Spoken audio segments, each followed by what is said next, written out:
Marilyn Monroe was one of the icons of her time, and now, 60 years after her death, she still remains one of the world's biggest stars. So what explains her enduring appeal? Well, joining me on set to talk about that is our culture journalist, David Moracan. David, good to see you. 60 years since Marilyn Monroe's death. First of all, how's it being marked? Well, in many ways this year. First in May, there was the famous Andy Warhol portrait, which sold at an auction for $195 million. Then, quite infamously, Kim Kardashian wore the Marilyn Monroe dress at the Met Gala, the dress that Monroe wore in 1962 when she sang Happy Birthday to President John F. Kennedy. It's a dress that's valued at $4.8 million and is kept in a vault, in a darkened vault, the rest of the year.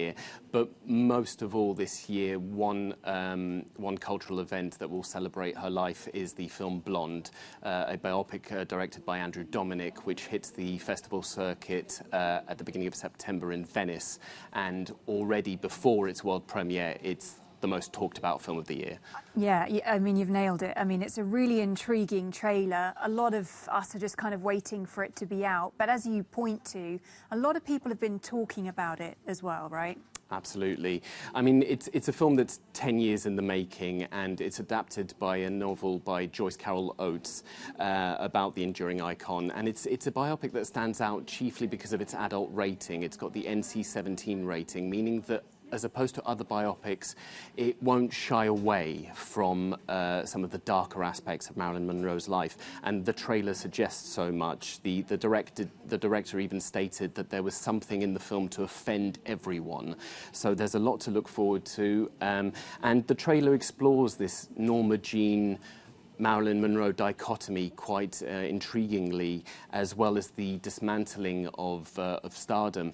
One aspect, though, that has already seen a backlash towards the film is that many are criticizing Ana de Armas's accent, the Cuban-Spanish actor who is portraying Marilyn Monroe. It's quite a ludicrous debate, and the estate of Marilyn Monroe has already rushed in and come to her defense. But Oates, the novelist, has seen a rough cut of the film and has stated that it's very disturbing and, perhaps most surprisingly, an utterly feminist interpretation. Well, that's really interesting that you mentioned about a feminist interpretation, some of the criticism there for Ana de Armas, almost kind of like, you know, art imitating life with what we've seen with Marilyn Monroe. Absolutely. You know, one thing I think is really interesting when talking about Marilyn Monroe is, of course, she is classically beautiful, sultry, but so are a lot of other actors that we've seen in the 60 years since her death. So what is it specifically about Marilyn which means that she's just so magnetic that we're talking about her today? It's an interesting one, isn't it? I mean, to many, she's a paradox, and rather tellingly so. So, blonde bombshell on one side, created by Hollywood studios, and on the other side, a deeply empathetic person who supported civil rights, who married playwright Arthur Miller, and people can't seem to wrap their heads around that these two people can coexist, and that a person can contain multitudes. And essentially this fascination was addressed in a book by Anthony Summers, a 1985 book called Goddess, The Secret Lives of Marilyn Monroe, but also in her diaries, which were published. And the obsession around Marilyn Monroe has a slight toxic aspect to it as well.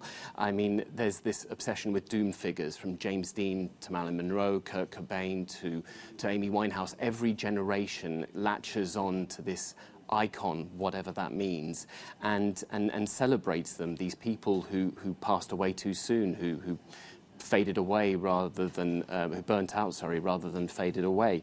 So add conspiracy theories regarding her death, and you've got something that might glorify turmoil in a rather dangerous way. So hopefully the film Blonde will address these elements, and to get to the core of the fact that Hollywood has a very seedy underbelly, and its reckoning has begun, and it's not over yet. Yeah, absolutely. And as you point to, fantastic movies, but also fantastic writing as well from Marilyn Monroe. Absolutely. David Moracan from our Culture Department, thank you so much. And I should also say from the Culture Department, we've got some really interesting articles on our website on Euronews.com looking into Marilyn, looking at her legacy as well on her 60th anniversary of her death. So people should definitely check that out. Thank you so much. Thank you.